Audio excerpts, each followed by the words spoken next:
Okay, so we're here. All Kick right. out at 2, Sports Talk with Gary. I'm Nick. I'm joined, of course, because it's Sports Talk with Gary, I'm joined by Gary. And by a happy coincidence, Brian's here to join us to tell us how foolish or selfish or just idiotic we're me is being. Me is being? Well, here we go. Off to a good start. Some tech difficulties had us losing our minds for a minute, and by us I mean me. It had me losing my mind.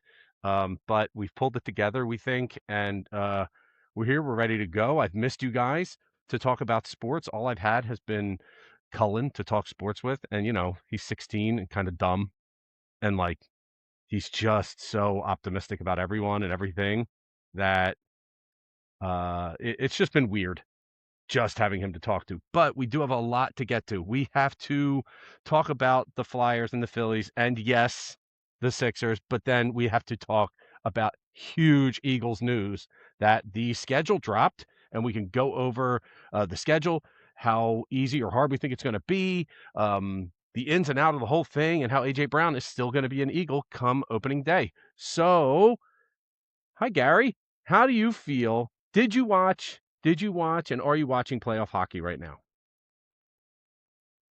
Did I watch playoff hockey? No. Did I kind of keep an eye on the Flyers from afar? Yes, but I did not want. I didn't tune in for an actual game. But every morning after they played, I checked my phone to see if they won or lost. Well, let me tell you, this playoff run for the Flyers, and I think I have Brian's pulse on this team. This playoff run for the Flyers has me so excited for next year already. Yes, they lost in the second round, but to a way more polished and just a better team. But the games that I watched against the Carolina Hurricanes were some good hockey. Not to mention the greatest hockey game I have ever watched, which was game 2 against the Penguins. It was the greatest hockey game I've ever seen in my entire life, and I've watched a good amount of hockey. Brian, since you were pretty flyered up, how do you feel about how this all went down and ultimately ended? I think it was great. I think it was, externally, the Flyers all season for the last 4 years, as Keith Jones and Danny Briere have taken over the team, they were pretty clear early on, like, "We're tearing this whole thing down, and we're rebuilding it in a way that's going to take time, it's gonna take patience, it's gonna take a ton of growth." And, they pretty much did what the Sixers have been trying to do for 40 years now. Like, take it all the way down to the studs, rebuild up with a balanced cap, a ton of assets, and a young core that can be grown and developed. And externally, they were telling everybody all season, like, yeah, it's just another step, it's just another step, it's just another step as they were growing. But internally, they were telling the teams, like, hey, we're the Flyers and we need to get back to business here. And our business is being in the playoffs. And they just didn't smart enough, and credit to Jones and Briere, they never told the public that. They never told the media that, but they told the teams internally.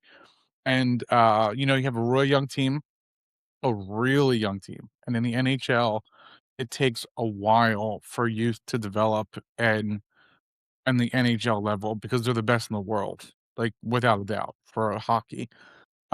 So to see this team go grow the way in which it did, and one of the reasons why they were in a scramble at the end to try and make this push for the playoffs was because they lost one of their top players in Tyson Forrester throughout the season, for the majority of the season. Yeah. So him coming back, like if they would have had him all season, they probably would have comfortably been even a higher seed. But at the same time, it all worked out in the end. Like, the thing that they wanted was relevancy, and what they wanted was to be a part of the conversation again in the, sports arena for Philadelphia and Philadelphia media, and they 100% are there. And the Flyers fan base, I think, o outside of the Eagles, I don't think there's another fan base that's more passionate than the Flyers fan base. I just don't. Like, it took years and years of idiotic mismanagement before people stopped showing up for those games. And, the first opportunity they got, was to come back. They came back in floods, and I think it's a real credit to them. Like the end of the series with Carolina, like a lot of those games with Carolina, they were tight, well fought games. And even, it was a sweep. It was 4-game sweep, but there's a difference in like situations and nuance and sweeps and how you're swept. Comparing the Flyers being swept to those loser Sixer franchise, how they got swept. But anyway, they at the end, with the and staying till the very end and applauding and giving a standing ovation to the Flyers. Like, you can tell, like, there's just such a connection between the fan base and the team. And I think next year is going to be one of the most eagerly anticipated seasons probably in the last decade of Flyers hockey. And it's not because of expectations. Nobody's expecting them to go to the Stanley Cup Finals. Nobody's expecting them to win a Stanley Cup yet. But I think that the funny thing is, the good thing is, like, they have young talent with Martone and with Forrester and with Michkov, where you want to see them develop. And you kind of get they're sort of like the 2006 Phillies, where you see all this young talent, you see it coming together, you see it growing, and so you have a special, like, attachment to it because you're like, "Oh, these are guys that came up when they were kids and watch them grow and develop together." And I think that this is the first step in doing that. I think the funniest thing in this whole process is just, like, the classic Philadelphia media, where it's like, they didn't talk about the Flyers for years, and the Flyers force the conversation to have to be talked about, Right. and so the media comes around, and then, like, by game 3 of the second round, the people who have never been talking about the Flyers at all are now talking about, like, "Well, they should really trade, like, half the franchise to get Austin Matthews or bring in this top guy," but Right. it's like, and this offseason is the most important offseason. It's like, no, that's not, like, it's They're like missing sports the talk. entire point because they don't know anything. Hockey's not the same as the other sports, and I talked to Gary about this a couple of times. Like, it's the type of sports where youth and exuberance and that young talent is what can win you a Stanley Cup. Now, having veterans and having really like smart, savvy players also helps you win, but you have to start off with that young talent. And hockey players are just different than football players and basketball. But they are a different breed of people, Yeah. and they are hardwired to just want to play hockey. So these guys, everybody you saw in the post game interviews after the last game for the Flyers was like, "Oh yeah, I'm just we're all just bummed out, not get to play any more hockey. We're gonna have to go, Oh, overseas and play some hockey over there, or go up to Canada, check it out." I to mean, the see most that, boring interviews ever, but guys that just care about I'm playing the sport. like, I'm dying to chime in here, guys, too, if you don't mind. mhm. So there's no doubt you guys to me are hockey guys. I mean, you watch the Flyers every night. Um, from what you're telling me, I'm excited about the Flyers. Brian, you mentioned the early 2000 Phillies. I'm kind of wondering if this Flyers team or what they're building here could it be the 2000 Eagles under Andy Reid?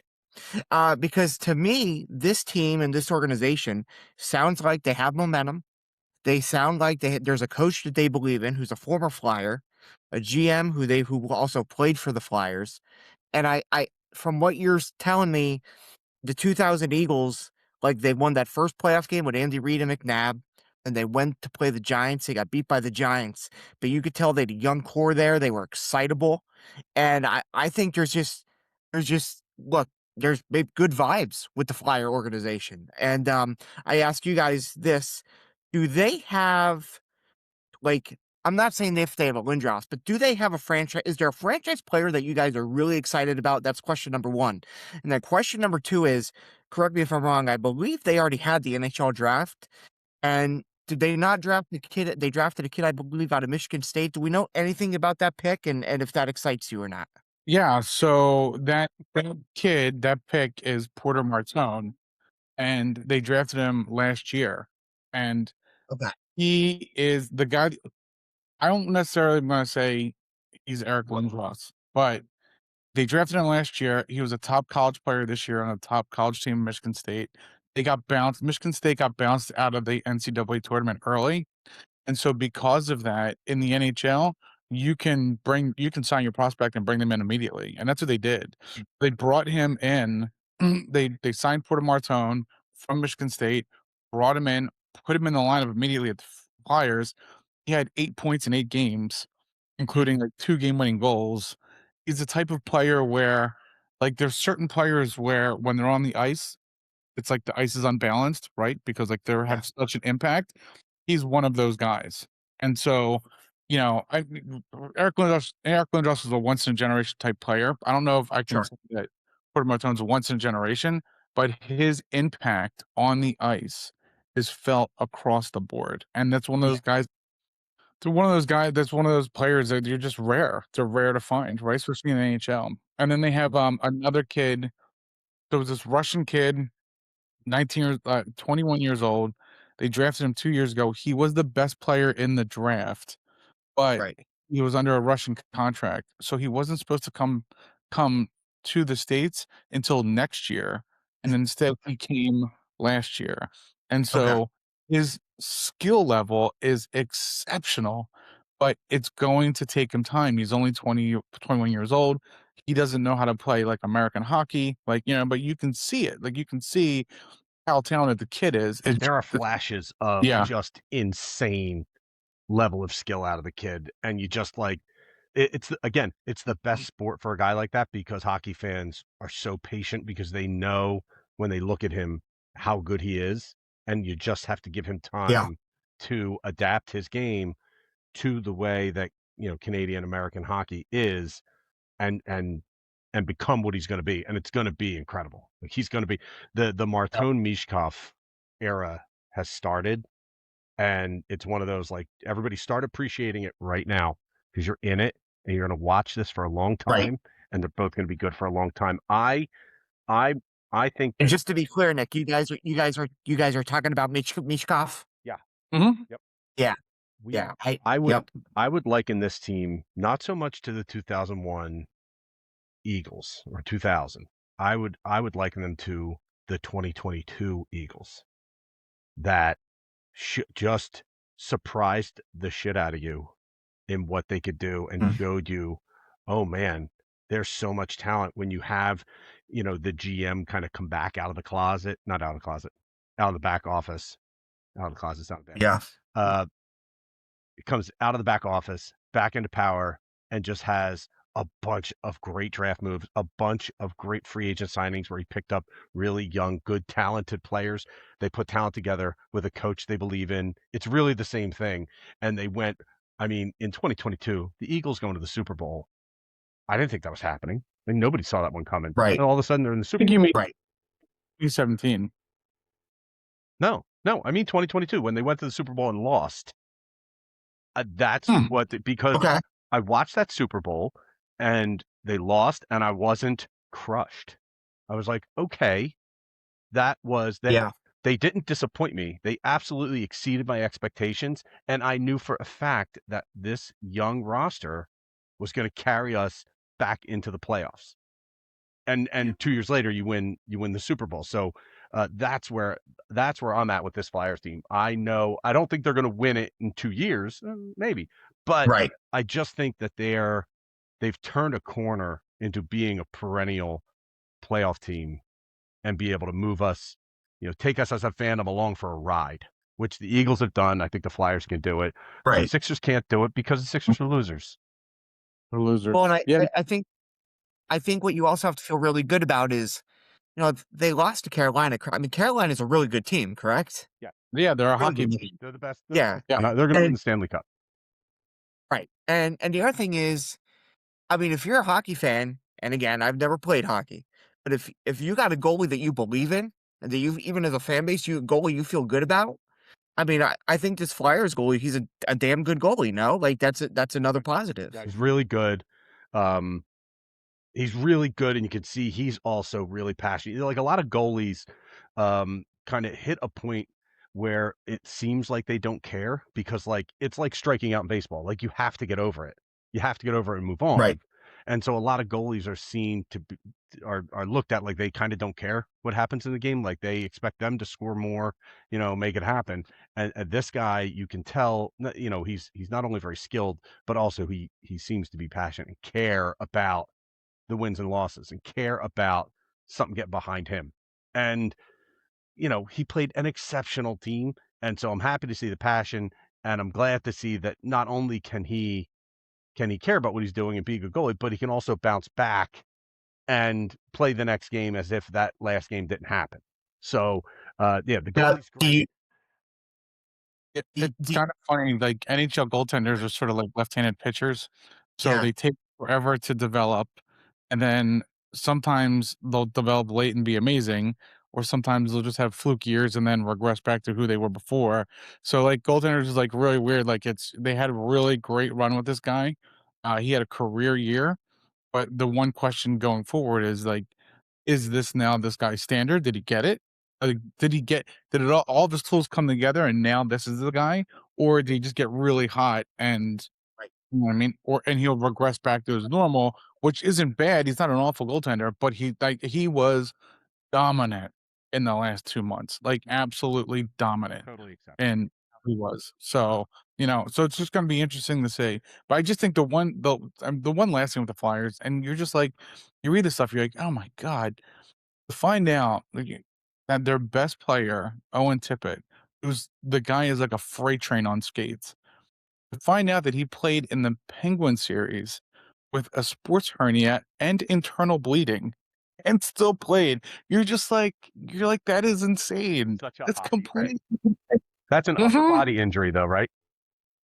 Yeah, it was Yeah. labeled upper body until the season ended.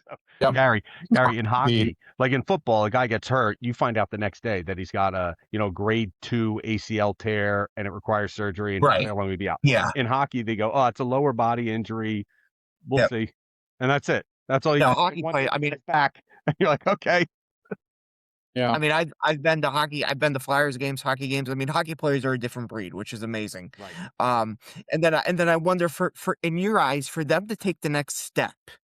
What do you think? And we'll talk about this as they get closer to the season, but I wonder what position do you think they need to address to potentially take that next step? And then also, you mentioned Jonesy. Like, is he going to be? Do you see them being aggressive in free agency, where maybe they spend a little money, or what's kind of their philosophy there in the offseason to get better? Well, the number one thing is that they need a center. They need a 1A center, which like they're right now they're very, very rare in NHL. But Right. lucky for them, there's like 4 1A centers that are A, either going to be free agents or B, potentially be on the market to be traded for. The other thing going for them is that they have over $20 million in cap space because of Okay. the new television deals they're kicking in, and the salary cap's going to skyrocket this offseason. So they'll have over $20 million in cap space to go out and look for somebody. Now, with that being said, free agency with the NHL is a lot. It's sort of different than most teams. Like most leagues, because most teams will lock up their own guys, right? And don't really let them get to free agency. But the two things that they need is one is a center, and two is they need a quarterback for their power play. Their power play is atrocious. Like at one point, they called Nick and asked him if he wanted to be on it. Like Right. it's just not good. Blow me. So I couldn't waste my time with that. yeah, Nick was like, I can't. I got podcasts to host, pal. I have things to do. So, but that's ultimately what their priorities are. Like and there's little things like backup goaltender and stuff like that. But 1A center and then a quarterback for the power play to actually be a difference maker on the ice when they have a man advantage are the two things that they're going to need right now. So what do you think Yeah. about if I read this right, they made the Flyers in some trade package over how these things work out over years or whatever, are in possession of the Maple Leafs first Yeah. round pick, which because they were so bad it became unprotected. And so you're gonna end up with Right. a top tier talent pick there. Now Not obviously that's not what you want to like replace that center with, but you could go get an older, experienced veteran center and then draft a kid to take that spot in the next year or two. So yeah, so what they ultimately are doing is they made a trade a couple years ago, which is going to lead them to either have Toronto's 2027 or 2028 top pick, and they're unprotected. And the reason why it's a big deal is because Toronto is an absolute just hire fire right now. Yeah, right. And they just hired a GM. They just hired a GM who people in the league, all of Canada hates the move, and the whole league is like, "How did this guy get another job?" So, like, it's ultimately like it's in the Flyers are in a really good position. But between then and now, they have a ton of other picks in this draft and then the following draft. Really, just continue to build up their arsenal in the minors. Who I mean, I hate that's out there that's going to be a free agent as a center. Evgeny Malkin. And I don't know if Pittsburgh's going to keep him on. He's like 45 years old. You know what I mean? I don't know. Pittsburgh might give him like a 1-year ceremonial contract. Yeah. Be like, "Hey, do whatever you want to do," And then and you're done. yeah, and then off back to Russia you go. Yeah. Yeah. Get out of here. So All right, listen. yeah, While I love safe. talking about the Flyers, and we will continue as the offseason goes, we should. I want to go to Brian first for a quick comment on the Sixers' loss in the playoffs. Go ahead, Brian. Losers. Thank you, Brian. Okay, so then we can talk about the Phillies. Can I chime in on the Sixers quick, please? It'll be quick. I mean, I feel like I gave a really Yeah, good that was pretty in-depth in depth. But I mean, Yeah. okay, Gary, go I ahead. don't know what else you could provide I there. think You at? Sure. I mean, there's a couple players on that team. I like Maxey. I like Edgecombe. Personally, I think I hate to say this, but they probably would have lost game 7 if Tatum played in Boston. But I do think, again, this is just me, that I think they potentially got rid of the problem. And I think the problem is Daryl Morey. Um, since he was the GM of the Sixers, to me, this was all about when they brought Morey in and they made that trade for Harden. It was all about like, all right, let's get to the finals. We haven't been able to get to the finals, or at least at the very least, let's get to the conference finals. To my knowledge, unless they haven't even done that. So, like, since they brought Morey in, they never went to an Eastern Conference final. They never went to an NBA's final. So, like, what did Morey really do? I do think Nurse is a good. Joel Embiid. That's what he did. He signed Oh, that's Pete with that's that. supermax deal that he didn't deserve Yeah, because he's hurt all the time, yeah. and now that guy's ruining this franchise. It's not Daryl Morey. It's Joel Embiid. Joel Embiid. They're 4 years late in trading Joel Embiid away, and Well, you that's can't why they're not falling moving apart. him. Barry, You're not. it doesn't. Daryl Morey is not the problem. You could have Pat Riley, you have Jerry West, you have Red Auerbach run this franchise. They are losers. They're never gonna win. Right It's back to the never point. going. Now people are blaming ownership. It's like, oh, okay, the owners are the problems. Like, it doesn't matter. It's a loser franchise. It's never like I contract them. Just contract the franchise and then restart. Do you agree with Nick though that Embiid's kind of like the big boulder in the road? Yeah, you can't have a successful team when you don't know if your best player is playing night in and night out. And the fact of the I agree matter with is that. that Yeah. fact of the matter is like their plan for him for the last 3 years has been play as like little regular season basketball as possible so you're ready for the playoffs. And the last 3 years, year Gets number her in the 1, playoffs. year number 1, they did that. Guess what? He had Bell's palsy for Yeah. the round 1. Then he blew his knee out year 2, and this year he had an appendicitis. I'm So, not like, buying. Listen, I'm not buying it. No, listen. no, Just losers. for the same reason, I'm not buying that all these actresses all of a sudden have some kind of wasting away disease and they're not on the shot. Just like I don't believe Joel Embiid had appendicitis. I don't believe it. Show me the scar. Show me right now. Didn't happen. It didn't. It was just an excuse like, oh, we need something. Like, if we just tell them we're resting this guy, they're going to murder us. So we got to do something. We got to tell them something. Appendicitis. Stop it. I just no. But I do like I do like Edgecombe. I do like Maxey. But I do agree with you guys. Every time you need Embiid in a big moment in the playoffs, he's not something happy gets injured. I would rather sit here and review the Eagles' preseason schedule than talk any more about the Sixers. That's Right. fine. That's Right. fine. Well, I'm gonna start with this, boys. I don't know what time you guys eat on Thanksgiving, It's but early. you might want to. You might want to move your dinner time a little up. I You called know. my mother. Well, Kelly called my mother last night and was like, Mayor, not only are you serving Thanksgiving dinner early, but we are going to ruin Christmas Eve. We're going to ruin Thanksgiving and Yeah. Christmas again. Yeah. Yeah. I forgot to tell my wife about the Christmas Eve part. Yeah. Um. Tough one, that. I forgot Oh, about what a that one. coincidence! What a Yeah. coincidence! Yeah. Oh You yeah. want me to tell her, Gar? I'll tell her. I'll tell her. Okay. Yeah. I don't know. God, Yeah. But he's all over but me. Honey, this idiot I do a podcast with once a week wants to tell you something. You know, yeah. Yeah. Yeah. The And my Patriots got wife away loves with one. No Christmas Eve. Eagles game. No Eagles Yeah. game for the Patriots. But yeah, obviously the headliner's Thanksgiving, but I mean, let's get into the schedule here. Like I mean, we'll go around the room here. I like their schedule actually. There's a lot to like about the schedule in my opinion. Agreed. Who wants to Except start? all these night games. Or we'll just I hate the night games. Can we just play Sunday football at 1 o'clock? Or I mean, 4:30 is not bad.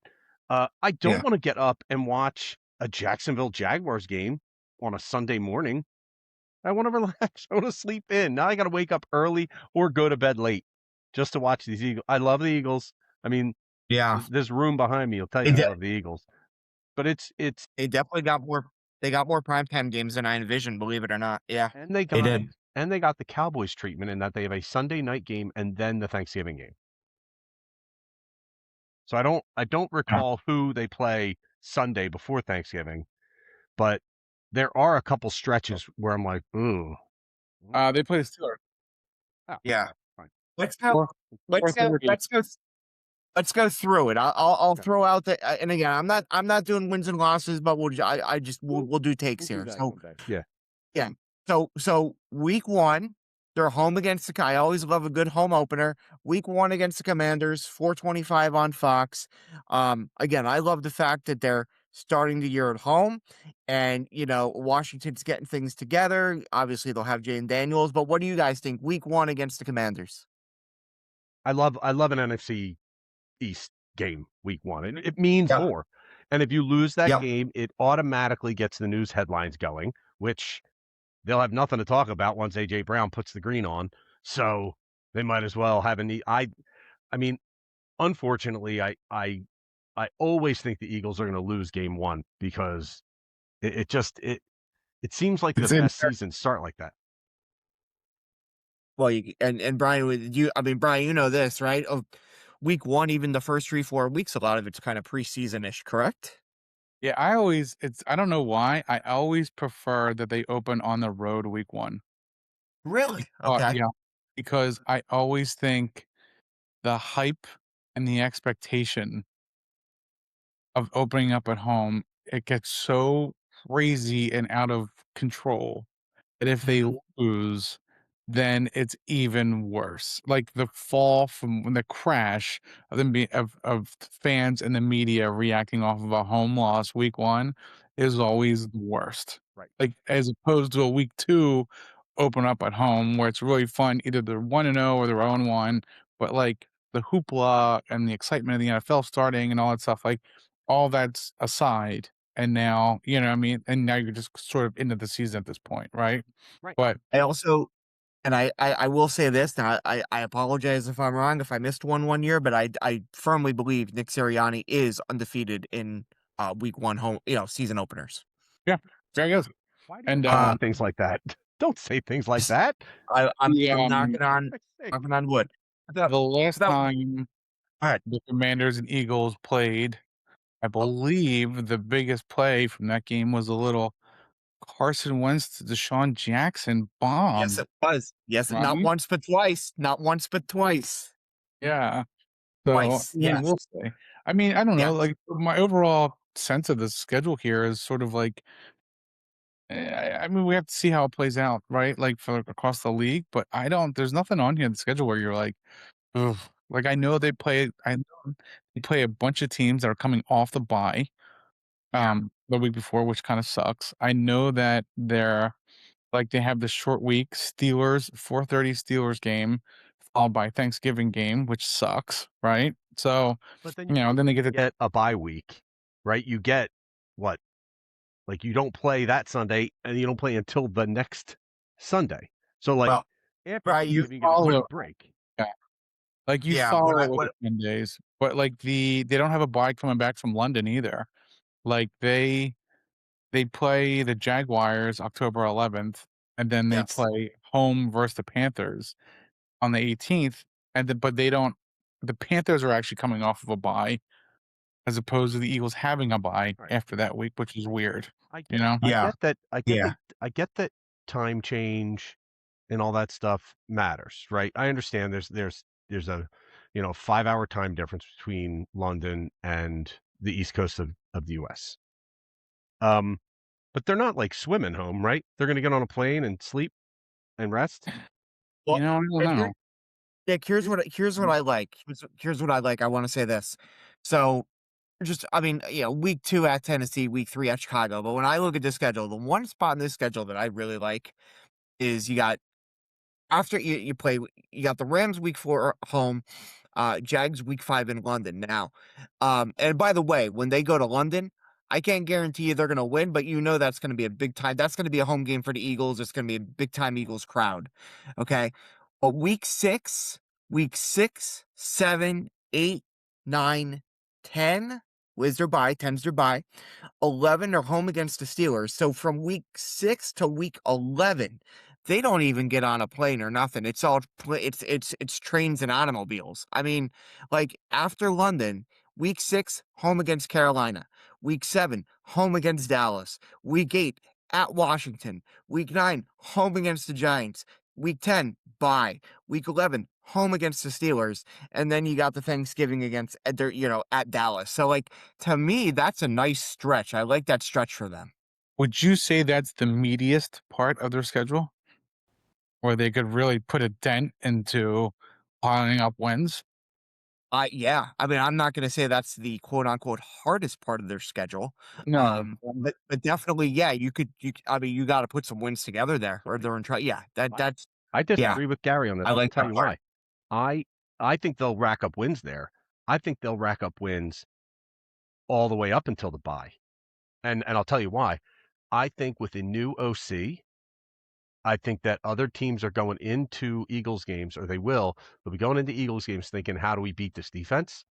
And then the Eagles offense, they'll have no idea what's coming at them. They'll have no idea what's coming for them. Right. So I think in your first like 4 or 5 games, you could rack up 4 or 5 wins just on the fact of a new scheme, new offense, new Jalen Hurts, AJ Brown's still there, and then you get into that, meaty portion and you rack up a Yeah. couple in there, taking you into the bye, maybe at like 8-2, 7-3, which is, I think, going Yeah. into the bye, like a really good place to be.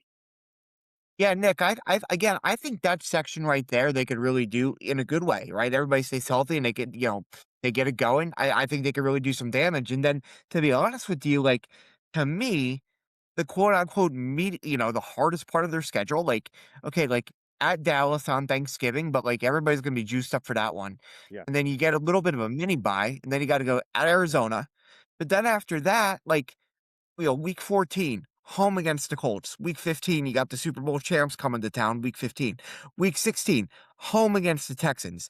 And then, and that's on a Thursday night, boys, by the way. So you're going to get another mini bye. And you got to go at San Fran. That'll be tough. And, that they could be playing for something there.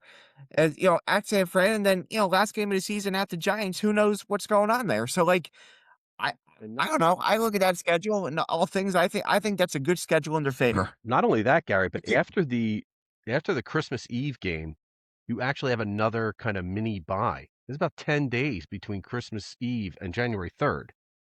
So it's like another kind of extra couple of days Yeah. off, and then Right. you go into that week Yeah. 17 So game, and then you find out what's that's happening it. with the Giants. The Giants is going to Yeah. be another night game because the Eagles are going to they're going to Right. keep putting the Eagles at night. They're going to flex them to But Sunday Night Football but as much as possible. but that's but Nick, that's a great point you make, right? So like I mean, week 17 at the Niners, I mean, you're coming off that Texans Thursday night game, so that's kind of another mini bye going into what could be a very important game, with the Niners. And we all agree here. I mean, I'd rather have the Seahawks come to Lincoln Financial Field and have to go to Seattle. So um Especially on a short week.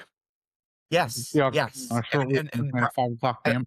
you know, Yeah. I will say, Brian, I know their schedule's all over the place. Brian, you made a great point with the buys. I think Carolina's coming off a bye when they played Eagle. I mean, there's some teams coming off buys, but but overall, I think I don't know. I like this schedule more than even their schedule from last year coming off the Super Bowl. I mean, yeah, I like where their schedule's at least placed at. Even, week 2 at the Titans. I mean, I much rather play, and Brian, a young quarterback, Cam Ward. I much rather play a young quarterback in week 2 versus like week 12, 13, where he's really starting to figure it out.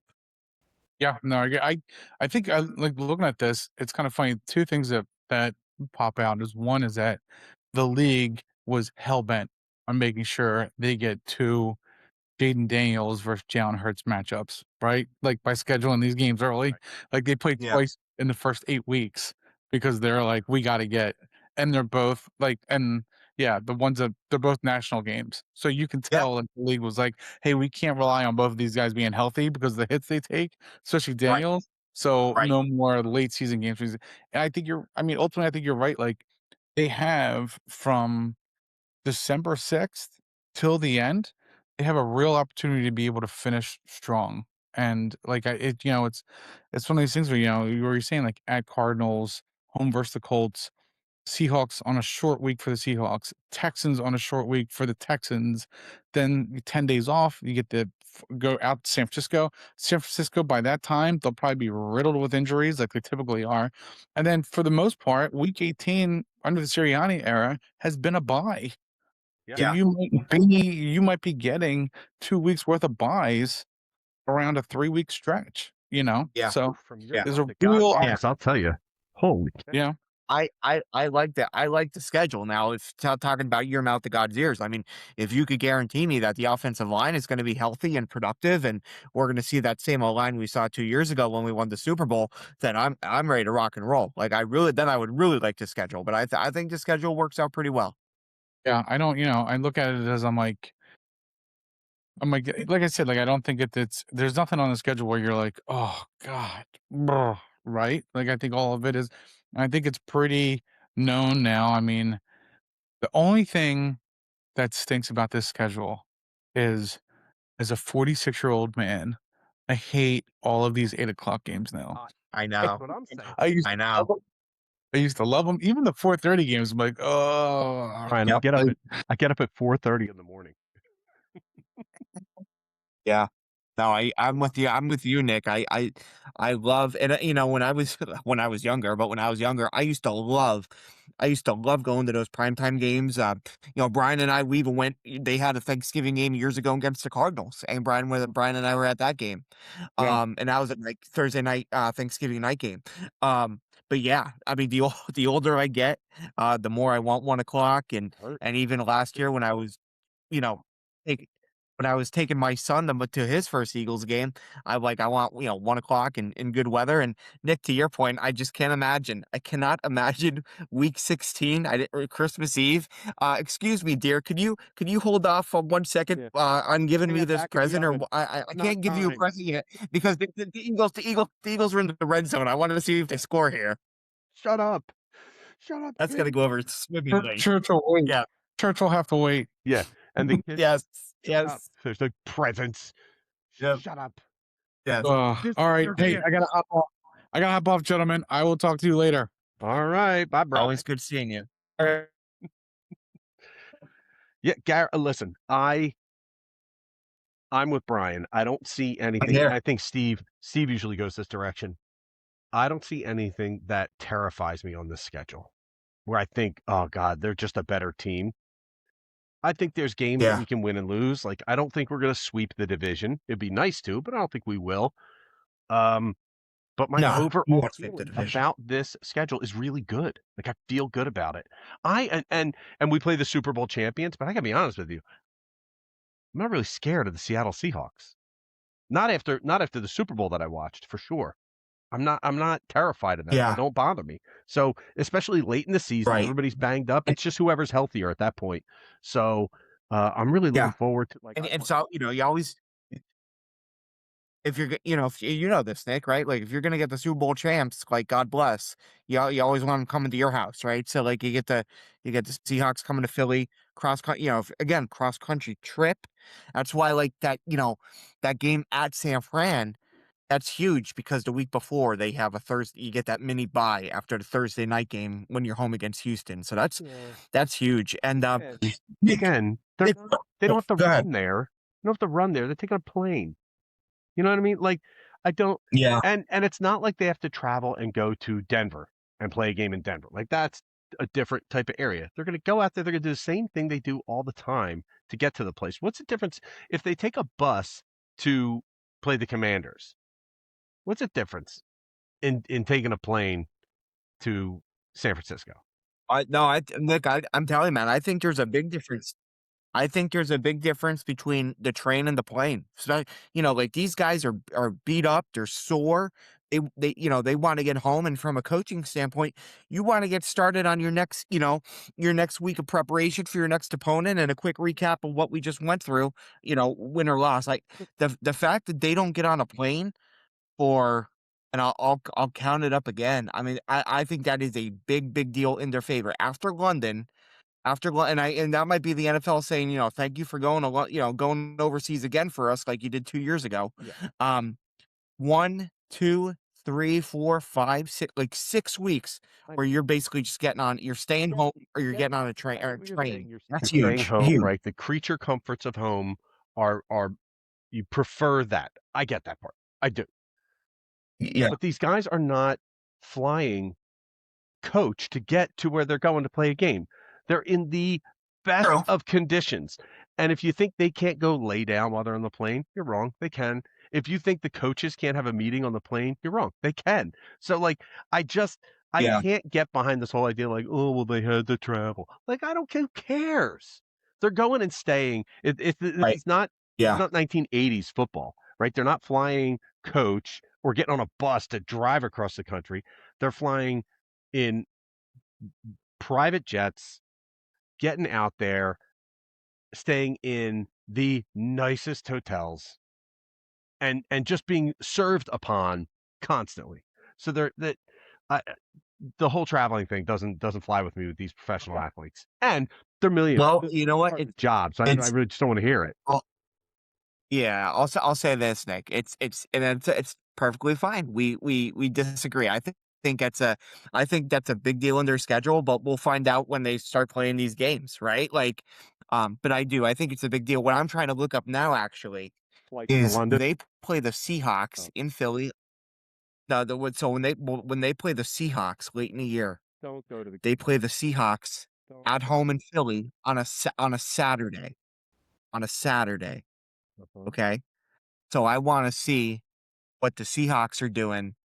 Let me see what the Seahawks are doing the game before that because, like, let's just say the Seahawks, and I'm going to find this out. Let's say the Seahawks are playing on a Sunday, so now you got to go cross country. You get one less day to prepare, and you got to go cross country. And the Eagles, before they play the Seahawks, are home against the Colts. So, um, let's see what they're doing. So let me see. Week 15, they're at the Eagles. The Seahawks are. That's a Saturday. Well, yeah, and week 14, the Seahawks are home against the Giants, December 13th, and I believe that's a Sunday. Is that a Sunday, Nick? Do we know that? Well, if Is they're December 13th a Sunday? I'm September, gonna look on my calendar. hold on, Gary. Killing me. Was not prepared for this, Gary. They play the Giants on December 13th. That's a Sunday. Yes, For some reason, that is a Sunday. Okay, that is 25 yeah. Pacific time. Yep, yep, yep, Okay, so 40, yep. That is 45 huge games. because So what? yes. So Okay. they got to play the Giants. They got to play the Giants on a Sunday. Yeah. On a Sunday in Seattle. Then they got to fly to Philly for a Saturday game. Yeah. That's a big deal. I'm really annoyed because I'm on the Seahawks website and all the game times are in Pacific Standard Time, and it's like, no, you assholes.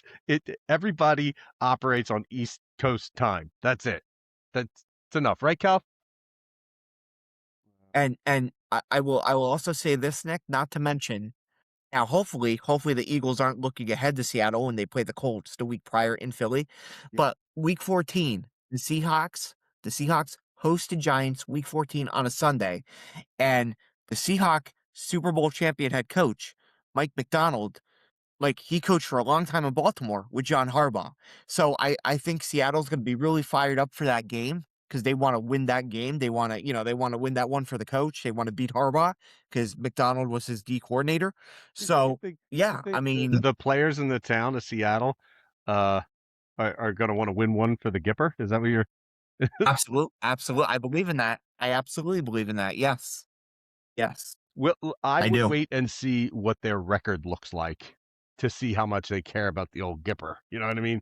I would wait and see. Oh, I get it. I get it. But I yeah, fully expect the Seahawks in 2026 to look like the Eagles in 2025, like a hard fall off of well, that I'll tell you that division. that's a great. But Nick, that is a great point you make though, because it's and that's why a lot of people think the Patriots might come down to earth a little bit here. We'll see, but like it's hard. It's not easy to repeat as a Super Bowl champion. It's not, and even when the Chiefs played the Eagles, and I believe the Chiefs at that point were going for three in a row. Yeah. And but when the Eagles beat the Chiefs handily in that Super Bowl, that was a Wait, glorious day. We'll never Gary, forget it. We'll Gary, never forget it. Gary. We spanked them. We spanked them. Pants off at them. You understand? They did. I've never They seen anything did. like it. They did.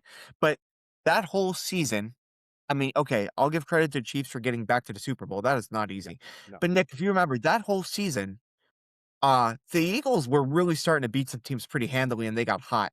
The Chiefs, it was like every week, it was like, oh, they win by three, they win on a field. It was, I mean, they were barely scraping by the whole season. Yeah. So like, yeah, we'll see if Seattle gets back in the Super Bowl, but like you come off that Super Bowl, like first your off season is shorter. I mean, we saw everybody's partying. It's not going to be easy. It's not going to be easy. Well, I Nick, know what's your? I've asked you this before, but what's your take on Mannion? Just kind of your gut feeling. my gut feeling is it.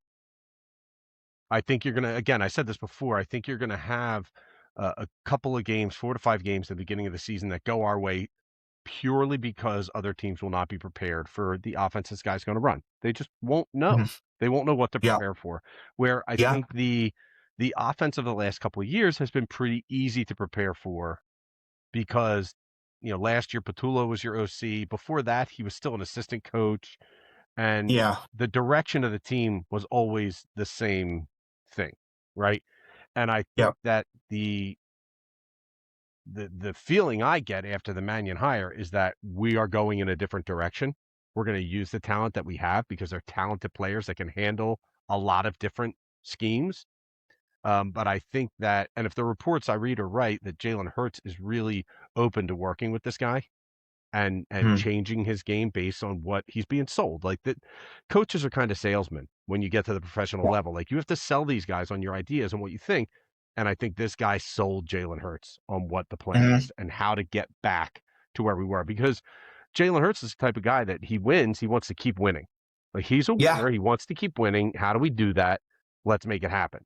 And I yeah. think I think Jalen Hurts is the kind of guy that thrives off of the negative press that he gets.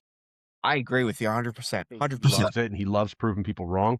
So Yep. I think that this guy is going to bring Mannion is going to bring a new offense and a new scheme and a new feel to the offense than we've had in several years.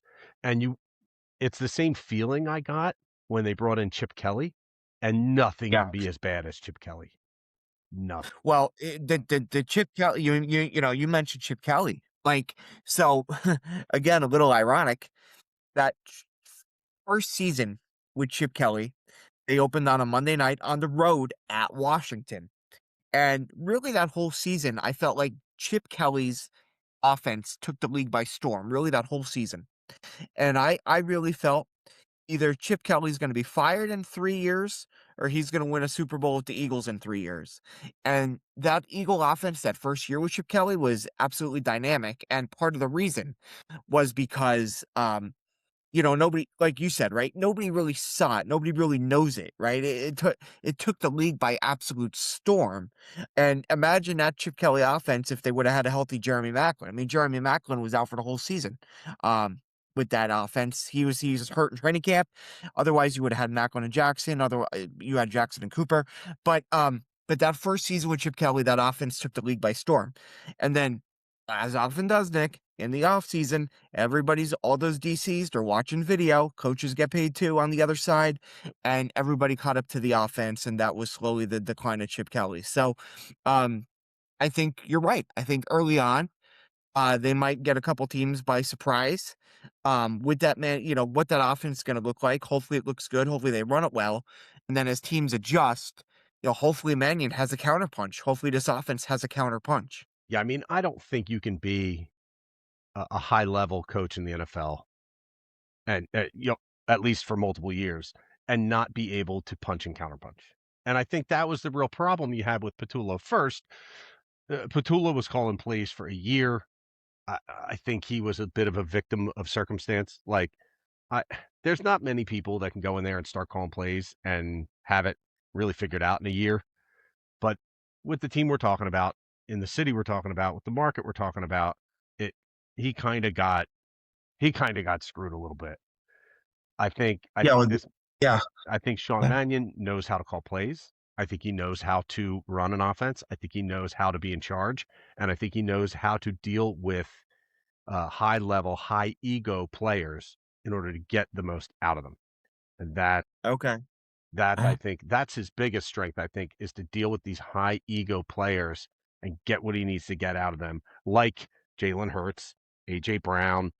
You know, not really Saquon Barkley. He doesn't seem like he's a high ego player.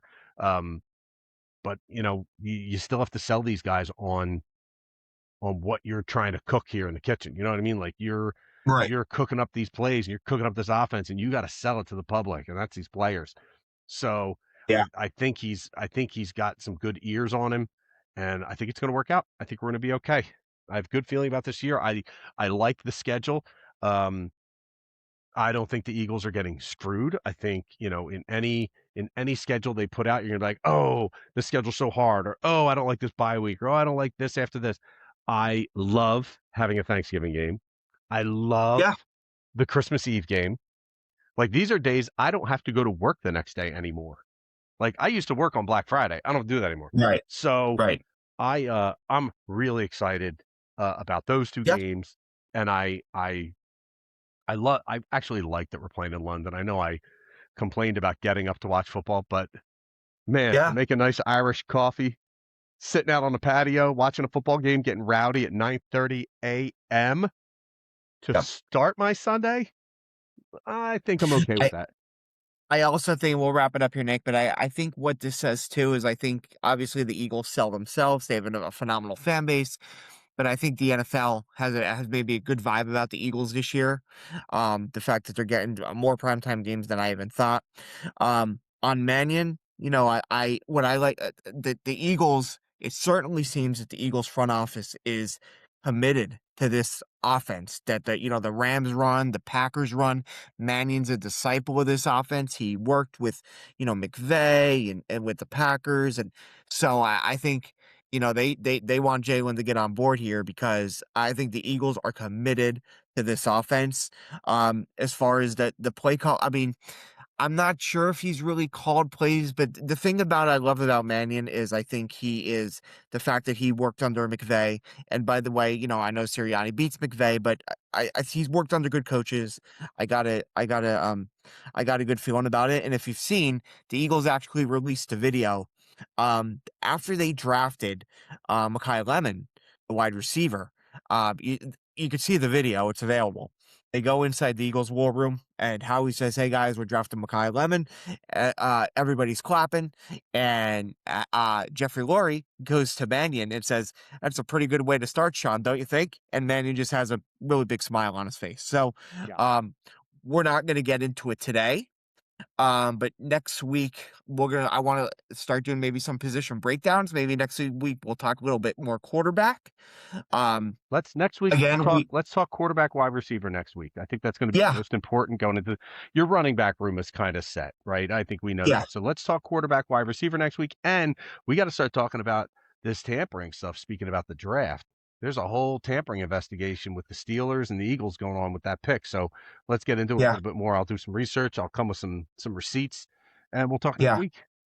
yeah, for sure. And again, we'll talk AJ Brown next week because you and I see it differently. But to your point, Right. It's fine. Don't worry about it. well, I think it's a foregone. Nick. I think it's a foregone conclusion. Um, but we'll see because there's a lot of there's the AJ Brown story and then there's stuff behind the AJ Brown story. So, Yep. And yeah. So we'll talk about it. next week, I also want to talk to you a little bit about the Phillies. We did not get to them today. We will next week. And then we Yeah. actually might need to talk about the World Cup. Yes. Yes. So Okay. I hope you know more about soccer than I do. So I Well, know guys are getting kicked in the shin and in the balls a lot. That's funny. But other than that, I don't know what the hell's going yeah, on. So hopefully you do. I got. You know what, Nick?